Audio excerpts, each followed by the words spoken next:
Heritage Center renovation project.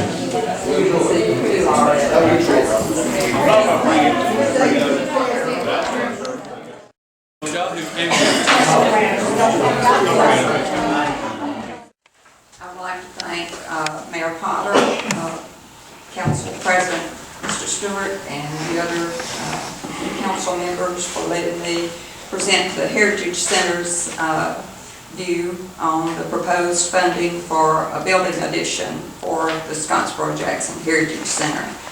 I am acting as spokesperson for the Scottsboro Museum Commission and representing friends and supporters of the Scottsboro Jackson Heritage Center. And I would like to take a few minutes to share with you our needs, our dream, and our vision for the future of the Heritage Center. The Scottsboro Museum Commission was established by the late Mayor Roy Owens and the City Council in September of 1980 after they purchased the Brown Proctor House and property for use as a local history museum and a cultural center to help serve the cultural needs of the people of Scottsboro and Jackson County. The leadership, dedication of volunteers, hard work, and financial support of a lot of good Jackson County people led to the development of the Heritage Center as it stands today. Our purpose is to maintain a nonprofit museum that is dedicated to the preservation and interpretation of the cultural and social history of Jackson County and the Northeast region of Alabama. At its inception, the vision for the museum was that it was to be used by the citizens of Jackson County and that it accommodate the visual and performing arts and support a wide variety of community activities, including civic and community meetings, receptions, social functions, and lectures.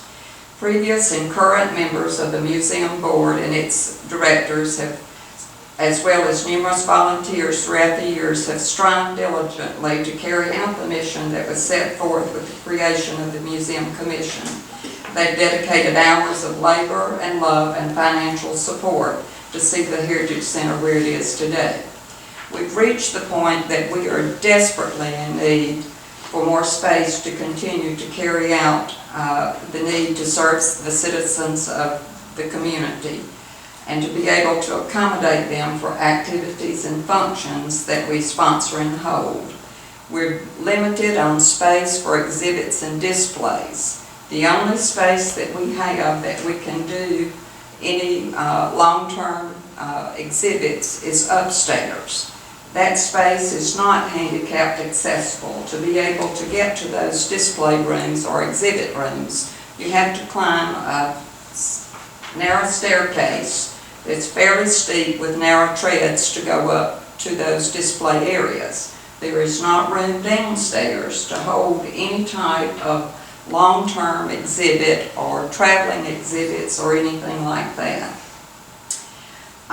The areas where we hold our functions is not large enough to accommodate the large number of people that we have at some of our functions. I want to share one example with you about our limited space and accessibility. We have a committee who has been working on an exhibit that chronicles the Jackson County Square, or Scottsboro Square, from the 1920s to the 1980s. We have purchased boards, 4x8 storyboards, to put those photos on. But we had nowhere to put them for a permanent or a long-term exhibit without having to move out the displays from upstairs. We have nowhere to store those and keep them safe and secure. We've also discussed other exhibits and displays that we could do, but again, we have nowhere to do those. We also hold many kinds of different functions. The Heritage Center Museum Board hosts 4 activities, well, 3 activities annually, and that's our annual Christmas open house. Then we have our Santa at the Center. We do our spring art exhibit. We've also hosted ice cream socials as a part of the Chamber's Business After Hours program. We do rentals for weddings and receptions. other receptions other than weddings. We do showers, teas, birthday parties, family reunions, club meetings, picnics. We've had memorial services and wakes that are held there, and we do many other functions. We held our Christmas open house on Friday afternoon and evening on December the 4th, and we had somewhere between 175 and 200 people there. If you've ever been there, you can know that we are elbow to elbow. We had 4 wonderful groups of entertainers. One of the groups had to perform from the front porch because we did not have room for them to be in the house. The Garden Club decorates our Heritage Center, and they do a beautiful job, and we have a lot of people who, if they don't make it for that function that afternoon and early evening, they come before the Christmas holidays to view those decorations. On Sunday, after we had that function on Friday evening, we had Santa at the Center, where we invite the children of the community to come in and have their pictures made with Santa. We had 74 families who came within a 2-hour period. We had 117 adults, which consisted of parents and grandparents and aunts and uncles that wanted to see them have that picture made. And then we had 122 children. We also had a lot of them that left the center and were outside making pictures on our beautiful grounds in front of the buildings at Sagetown, on the herb garden, and other places. Each Mother's Day, we hold our spring art exhibit. This is art that is on display downstairs and upstairs that come from Scottsboro City Schools, K-12 students. We have anywhere from 325 to 375 that attend that function. All of our elementary art is upstairs in the hallway outside of those exhibit rooms. You ought to see the amount of traffic we have on those little narrow stairs going up to see the art of the 3 little schools there. Collins Intermediate School is in the stairwell, and then junior high and high school art is downstairs. We have people going up, people coming down, people trying to look at art. We've had people to fall while all of this is going on, and thank goodness we've not had any serious accidents. We were also very fortunate to host in April of 2014 the State Historical Association meeting here. We were asked to host the opening reception of that meeting at the Heritage Center. And thank goodness a lot of prayers were answered because we had mild weather and a beautiful evening to have that on a Thursday afternoon. We had probably 250 that registered from across the state to come for that statewide event. And probably half of that number and their spouses were at the Heritage Center for that opening reception.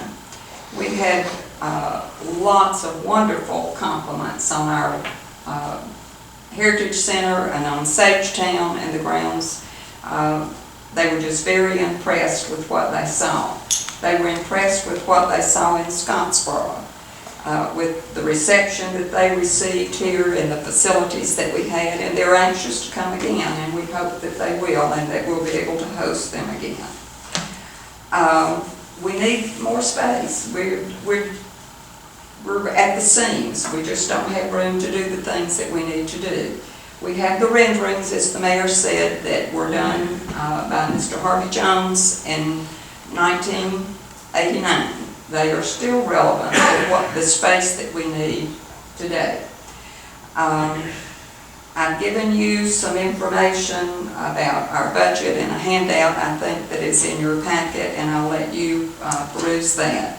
I would like to say that after we pay our director and our part-time assistant director who works 20 hours a week, we don't have a lot of money left over after we get through paying all of our expenses, salaries, benefits, operating expenses, maintenance, and those types of things. But we have managed to put aside a little over the last 6 to 8 years for emergencies. It's not anything near what would come near to trying to help to pay for a building, but it could be something that we could use to help with furnishings and that kind of thing. And our board is not above beating the bushes and trying to come up with donations to help with some of the cost of a building.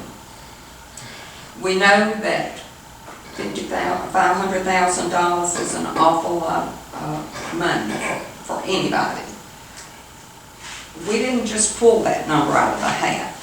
We've done some of our homework. After we met and talked with the mayor in May of 2013, he suggested that we talk with an architect. We asked who, and he recommended that we talk with KPS. They've done some projects for the city, and I talked with Christine Harding, told her what we were looking at, and she referred me to another architect in their firm who deals with historic preservation and restoration and remodels.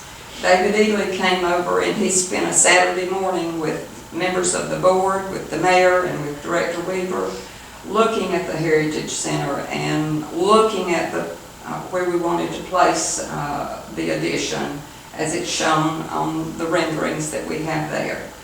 He later came back and gave us an estimate, and it was minimum what is proposed in this budget and went as high as $600,000. We think that we can do better than that. We told him at the time that we thought it could be done cheaper than that. We're willing to look at minor changes if we have to in what is there, but we don't want to give up the space or the integrity of what that addition will be to the Heritage Center. After that kind of died down, met with a building contractor to see, some time has passed, look at these and tell us, are we still looking at the same possible amount of money? And he briefly looked at them, and in his opinion, $200 a square foot was his cost of what it would take to build that. We think that we can work. If we can get a bid, we think that we can work and make some changes and do whatever we have to do to live within a budget. We just want you to know that we are committed to the project. If it doesn't happen now, we will still be coming back and asking for your support and your help. I've told you of our dreams and of our needs, and I hope that, gentlemen, that you will vote yes on the project. You've done a lot of good things for Scottsboro. You've done ball fields, soccer fields, tennis courts, dog parks, all of those things. Those are geared to younger people, young families, and help bring industry and people to live in Jackson County. We feel like that this will be an enhancement to the community. It's a city-owned building, and you will be adding value to that building. We think that it will help the quality of life. It will allow people to have a place to have a nice function. We know that Goose Pond is there, but Goose Pond is too large for some of the functions that people want to do. We hope that you will consider this addition as an asset to the city, because that's exactly what we think it will be. It will be a great investment for the city, a great investment for the center, and will help us continue the tradition of making Scottsboro a special place to live, because it shows that you care about the community in which we live. I thank you for your attention and for your yes vote on the addition for the Heritage Center, and if I can answer any questions, I'll make myself available, and I'm sure that any member of our board will be glad to talk with you. And you should have a list of those board members on the information in your packet. Thank you. Does anyone have any questions for Brenda?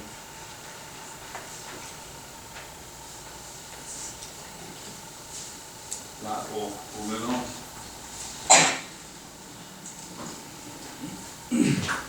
Move on to number 7, JP.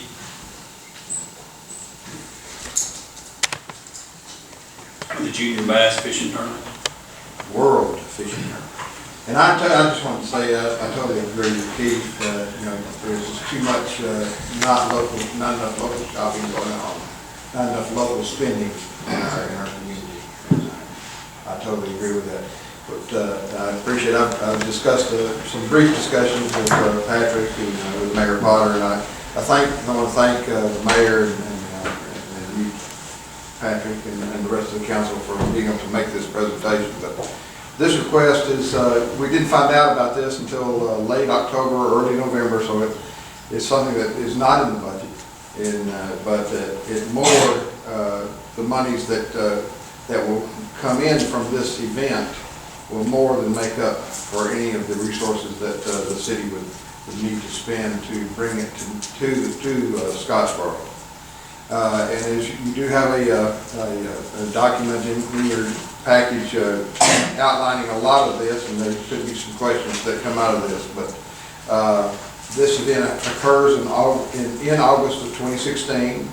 Huntsville was initially contacted and pays the biggest bulk of the cost of bringing the event, and as far as the adult side of this event, there's an adult side of the event and a junior side of the event, and and for the last few years, FLW has had a Forest Wood Cup that they put on in different lakes around the nation. It was and every community that hosts this event has to bid on it. Huntsville was lucky enough to get the major part of this event with the Forest Wood Cup, and so they chose Lake Wheeler, the Wheeler Reservoir. The junior, and this is a world championship, and the world championship likes to have in an adjoining or a nearby reservoir where they do their fishing. They don't do it in the same reservoir as the adults, but they have it in a nearby, and so they chose and would hope to fish in Lake Guntersville. And with our relationship with Huntsville, they called me and asked me if we would like to host, or Scottsboro would like to host this event. It'd be very similar to the NJCAA event, which we'll probably not be getting that for several years because it was taken away by Foley and other places, and so that was a national tournament. But this is a world championship. The way it works, as you see, one junior angler is chosen from 40 different states, and that champion and also one Canadian province. So there will be 41 competitors, and from 40 states and one Canadian province. And each competing boat will have a boat captain, and that will be the adult person that will be at the tournament site. Approximately, and this is based on the history of the event over the years. 320 room nights, and this may be a conservative number, would be used and for lodging tax purposes and sales tax purposes. And a banquet is required by the host community on the Thursday before the tournament, and a total of and national recognition. FLW will allow Scottsboro to have an advertisement in their national magazine, and so that's something that we would help bring up and create a quality of life promotion for Scottsboro. Now, and I did want to point out, Keith, nobody's going to go on the internet. They're going to be spending all their money locally, and we're proud of that. But as you can see, the numbers that will be brought in from the out-of-town visitors is 369, and based on, again, the history from past tournaments in 2 years past, $736,533 is brought into the community, and that does not include the sales tax. That does not include the lodging tax. And so that we're looking to bring in monies that will more than compensate for what is required. And again, the host fee that this organization is asking for this World Fishing Tournament is $7,500, and the Thursday night banquet will cost approximately $5,000 and be held at the Civic Center. And basically what we're asking is the $12,500 to host this world event, and I can assure you more than $12,500 will be brought in sales tax and lodging tax, and nothing will have to be bought, well, probably at the first, the funds will have to be come up, because, and we come before you from the chamber and from the tourism standpoint because we don't have the funds, and that's all we're, and since it came so late, we're asking for them at this point in time. And there is a contract, Mr. Kemmer, that will have to be signed by the state, by the city of Scottsboro. It doesn't exist yet, it hasn't come in. But it's basically outlines exactly what I just pointed out. What's the deadline on this? They're wanting to know tonight if there's some approval or disapproval, otherwise they're going to be searching. I mean, they could have gone, Huntsville could have gone to Guntersville or to Decatur, well, Florence, or even Coleman with their tournament, but they chose to call us first, give us the first right of refusal. JP, the pre-tournament banquet is here, is the weigh-in here? Yes. So all all activities for the Junior World Championship will be in Scottsboro, yes. Do you know whether or not that state champion from on the mountain, Seagull Boat? Well, if he's qualified as the Alabama champion, yes, he will be part of this. But there's only will be one Alabama angler and it's from a high school that will qualify to participate in this tournament. Okay. Any other questions for JP? I'll put it on the nice agenda. Well, I appreciate it, and I wish everyone a very Merry Christmas, and thanks for the opportunity.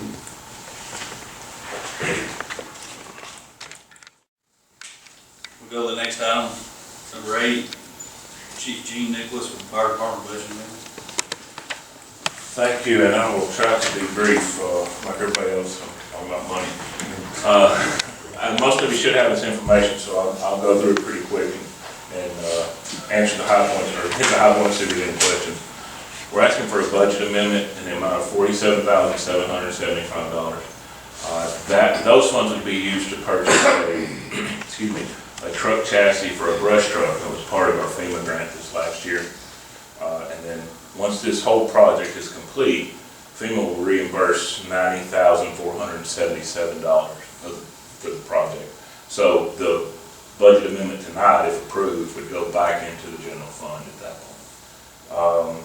Estimation is no more than 90 days on completion and reimbursement. So I took those numbers to Mr. Wheeler when I first sent you an email a week and a half or so ago. He said he didn't see a problem or a negative impact on the general fund for that period of time and that amount of money if this was to happen. Further details, the rest of those FEMA funds, $42,702 will be used for fabrication and the pump and the equipment and that sort of thing. The local match is $4,500, it's 5%, $4,523. The plan is to take that from the fire property tax fund, and then if there happens to be any overage over the amount of the grant, that also would come from that fire property tax, so not from city budget funds.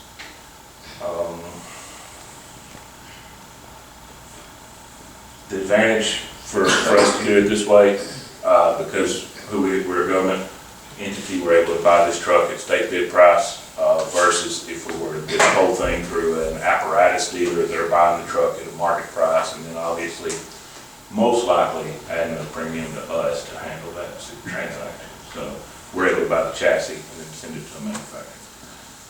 Questions? You said the total amount is $90,477. Is that what we're approving? The FEMA, no sir, I'm asking for $47,775. FEMA will give us up to $90,000, whatever that amount was back, and that's where this money would go back into the general fund. So Gene, just to clarify, you're buying the chassis with that, Yes. You're sending that to a Manufacturer. company that will outfit it for that purpose. Yes, sir. So they're just buying. So we're just buying the truck chassis now, and then once the project is completed, this money would go back into the general fund, 47,775. Basically, the city is advancing you a little money. Yes, sir. Which you're gonna pay once the approved grant monies are received. Yes, sir.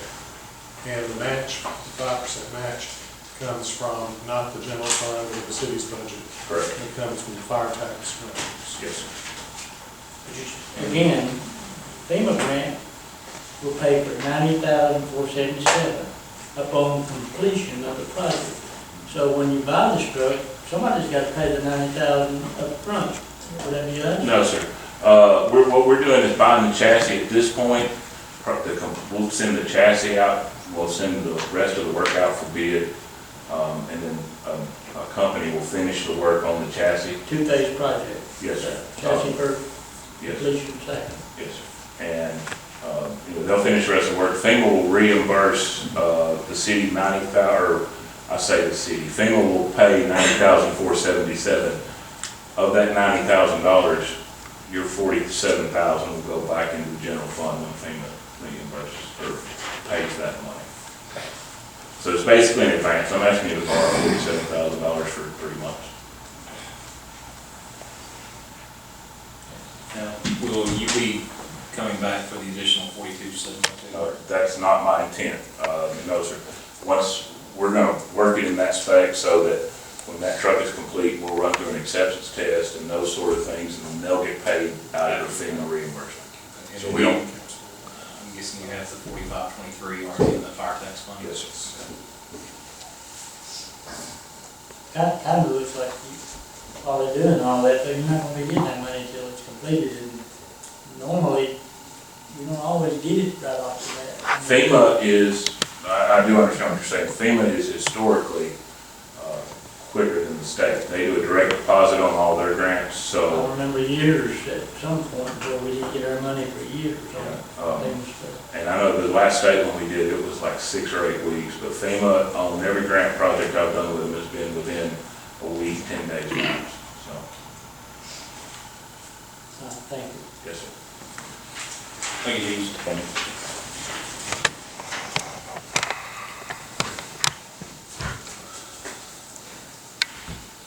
Reports will be given at the end of the council meeting. Let's take a 3-minute recess. Everyone needs to get something to drink.